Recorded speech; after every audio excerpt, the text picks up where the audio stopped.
අපි බලමු කොහොමද මේ linear interpolation කියන method එක පාවිච්චි කරලා table එකක් අපිට දුන්නාට පස්සේ ඒකේ මේ නොදන්නා value එක අපි හොයාගන්නේ කොහොමද කියලා. හරි දැන් එතකොට මම මේක අරන් තියෙන්නේ මේ hydrology වලට අදාළ values තියෙන table එකක්. ඒතර ඒකේ මේ temperature එක තියෙනවා ඊට අමතරව මේ saturation vapor pressure එක තියෙනවා. ඒතර temperature අපි දීලා තියෙනවා 0.5 7.5 10 12.5 කියලා. ඒකට අදාළ values ටික පිළිවෙලින් දීලා තිනවා. දැන් මට හොයන්න ඕනේ මේකේ මේ find the saturation vapor pressure at vapor pressure value at temperature 8.2. ඒතර 8.2ට අදාළ value එක තමයි අපි හොයන්න ඕනේ. ඒතර මම දැන් මෙතන මේ මම සලකනවා මේ values ටික වෙනස් වෙලා තියෙන්නේ රේඛීයව කියලා. කියන්නේ linearly තමයි වෙනස් වෙලා තියෙන්නේ. එතකොට මේ මම දැන් linear interpolation method එක පාවිච්චි කරනවා. එතකොට අපි දැන් මුලින් බලන්න ඕනේ 8.2 value දුන්නාට පස්සේ ඒ value එක මේ table එකේ කොහෙද තියෙන්නේ කියලා. එතකොට මේ දැන් temperature දීලා තියෙන්නේ. එතකොට මේ පැත්තෙන් දැන් 8.2ක් මේකේ නැහැනේ. එතකොට 8.2 තියෙන්නේ මොන values ටික අතරද බලන්න ඕනේ. එතකොට 7.5යි 10 අතර තමයි මේ value එක තියෙන්නේ. එතකොට ඊට පස්සේ මම ලියාගත්තා. දැන් manually මම කරන විදිහ පෙන්නන්නම්. එතකොට 7.5 අදාළ value එක 7.78යි.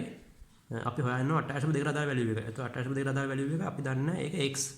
එතකොට 10ට අදාළ value එක 9.21යි. එතකොට මේක මේ සුළු කරනකොට අපි දැන් සමාන ලකුණ මැද්දේ දිනවා වම් පැත්තේ ලියනවා අපි 7.5න් අඩු කරනවා 8.2ක්. ඒක බෙදෙනවා 8.2න් අඩු කරනවා 10ක්. සමාන කරලා 7.8න් අඩු කරනවා x. ආයේ x කින් අඩු කරනවා 9.21ක්. එතකොට ඒක සුළු කරාට පස්සේ මේකෙන් 0.39ක් ඇවිත් තිනවා.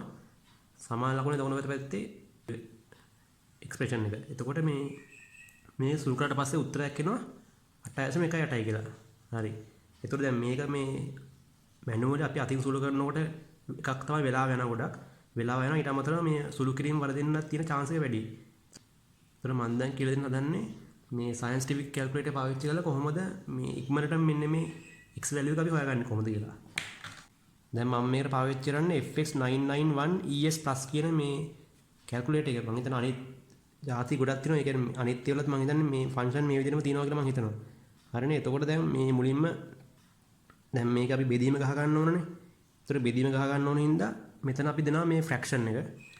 fraction එක දීලා අපිට කරන්න ඕන 7.5න් සාමාන්‍ය විදිහට අපි ලියනවා 7.5න් අඩු කරනවා 8.2ක්.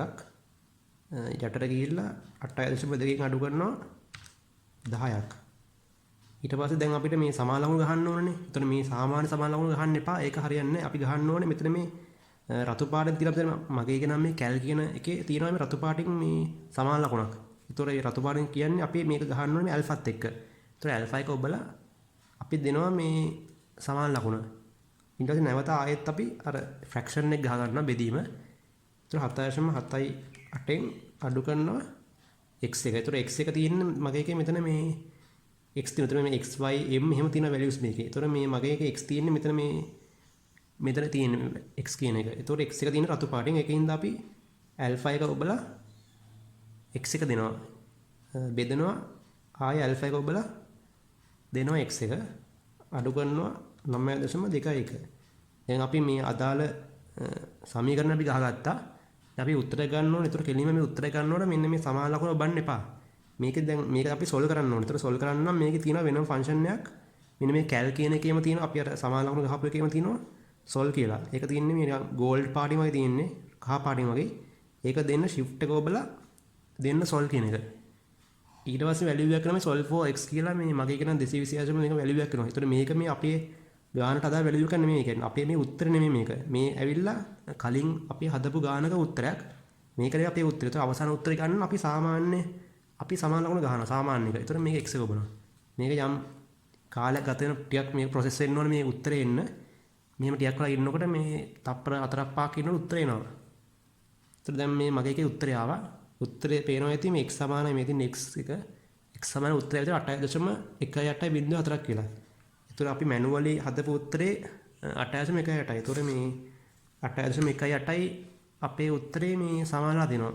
එතකොට දැන් මේක ඇවිල්ලා ඉක්මනට කරන්න පුළුවන්. ඒතර ඒ වගේ දැන් මේක x විතරනේ අපිට ඕන ලොකු ලඝු දින සමීකරණ. ඒ වගේ ලොකු සූත්‍ර වලටත් මෙහෙම නොදන්නපත් ඉරවනම් අපිට මේක ගහලා උත්තරේ ගන්න පුළුවන්. හරි.